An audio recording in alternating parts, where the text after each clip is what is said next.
Educational एक्सपोर आउ गोटे video रे आपण माननकु स्वागत। आजिका वीडियो रे आमे कथा हेबा एलटीआर जो टीचर माननकर ना कोन फाइनल मेरिट लिस्ट केबे आसीबो। जदि आमे कथा हेबा आपण माननकर फाइनल मेरिट लिस्ट विषय रे देन आपण माने जानिथिबे आपण माननकर जो वेरिफिकेशन केबे सरीला ना 22 अक्टोबर रे ना आपण माननकर वेरिफिकेशन सरीछि। जेहेतु आपण माने जानि साइलेनी आपण माननकर जो अपॉइंटमेंट लेटर ना केबे मिलिबो आपण माननकु जो अपॉइंटमेंट लेटर आपण माननकर ना केबे मिलिबो नवेम्बर जो आपणकर 15 रे मिलिबो या कंफर्म हे गला।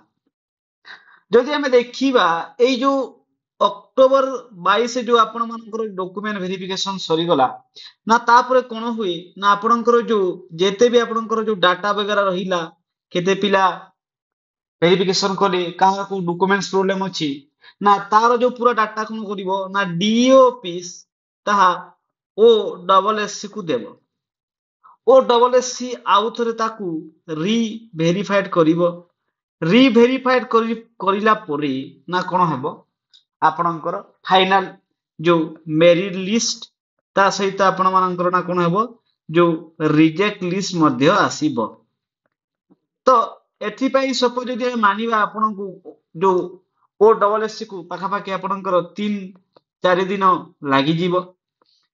तो जेहेतु आजी होउची सपोज आपण मानकर जदि 24 तारिख होउची आजी आपनकर डिबी सरीची 22 रे जदि हमें 3-4 दिन जदि देबा ओ डबल एससी को आपण माने मानि की चलंतु आपण मानकर जो फाइनल मेरिट लिस्ट ना केबे आसीबो आपण मानकर फाइनल मेरिट लिस्ट आपणकर 27 अक्टोबर रु नै की 5 नवेम्बर भीतर आपण मानकर ना कोन आसीबो ना फाइनल मेरिट लिस्ट आसीबो।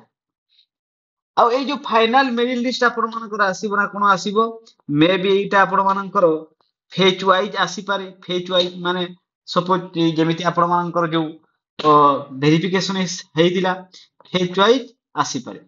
आ एहारो अधिक जो डिले हेबनी 5 नवेम्बर रु अधिक आपण मानकर डिले हेबो नाही कारण तापर आपण मानकर जो फाइनल मेरिट लिस्ट आसीला परे ना कोन हेबो आपण मानकर फाइनल मेरिट लिस्ट आसीला परे ना आपण कोन करबे आपनकर आउ बहुत प्रोसेस अछि ना आपण जो डिस्ट्रिक्ट सिलेक्शन देबे डिस्ट्रिक्ट टू चूज करिवे डिस्ट्रिक्ट पर ना कोन करिवे आपण स्कूल चूज करिवे स्कूल पर ना कोन करिवे आपण जो डिस्ट्रिक्ट रो स्कूल रे पाइबे सही डीओ ऑफिस रे आपनकर पुनी वेरिफिकेशन हेबो आपनकर जो बायोडाटा।